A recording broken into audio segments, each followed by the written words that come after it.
जब हम बोलते हैं तो हम अपनी भाषा में अंग्रेज़ी का बहुत प्रयोग करते हैं। तो अब आप बताइए इसमें दिक्कत क्या है? हीट को ताप कहने में, यू को आप कहने में, स्टीम को भाप कहने में, फादर को बाप कहने में क्या दिक्कत है?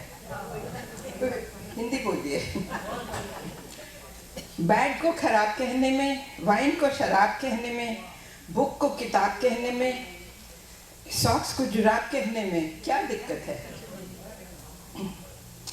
डिच को खाई कहने में, आंटी को ताई कहने में, बार्बर को नाई कहने में, कुक को हलवाई कहने में क्या दिक्कत है? इनकम को आय कहने में, जस्टिस को न्याय कहने में, एडवाइस को राय कहने में, टी को चाय कहने में है कोई दिक्कत? कोई दिक्कत नहीं है। फ्लैग को झंडा कहने में, स्टिक को डंडा कहने में, कोल्ड को ठंडा कहने में, एग को अंडा कहने में क्या दिक्कत है? अब बताइए कोई है दिक्कत? बीटिंग को पिटाई कहने में, वॉशिंग को धुलाई कहने में, पेंटिंग को पुताई कहने में, वाइफ को लुगाई कहने में कोई दिक्कत नहीं। स्मॉल को छोटी कहने में, फैट को मोटी कहने में, टॉप को चोटी कहने में और ब्रेड को रोटी कहने में क्या दिक्कत है? ब्लैक को काला कहने में, लॉक को ताला कहने में, बोल को प्याला कहने में, जैवलिन को भाला कहने में क्या दिक्कत है?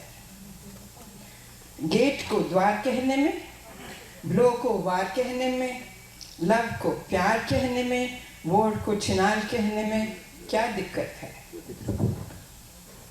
लॉस को घाटा कहने में, मील को आटा कहने में, शॉर्ट को नाटा कहने में, स्लैब को चांटा कहने में क्या दिक्कत है? टीम को टोली कहने में, रूम को खोली कहने में, बैले को गोली कहने में, ब्लाउज को चोली कहने में क्या दिक्कत है?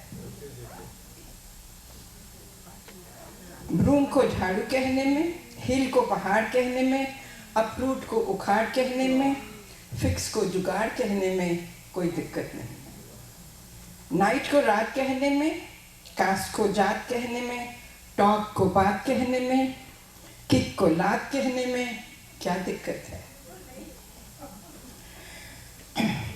सन को संतान कहने में, ग्रेट को महान कहने में, मैन को इंसान कहने में, गॉड को भगवान कहने में क्या दिक्कत है? तो इसलिए कोई दिक्कत नहीं है, हिंदी बोलिए गर्व से।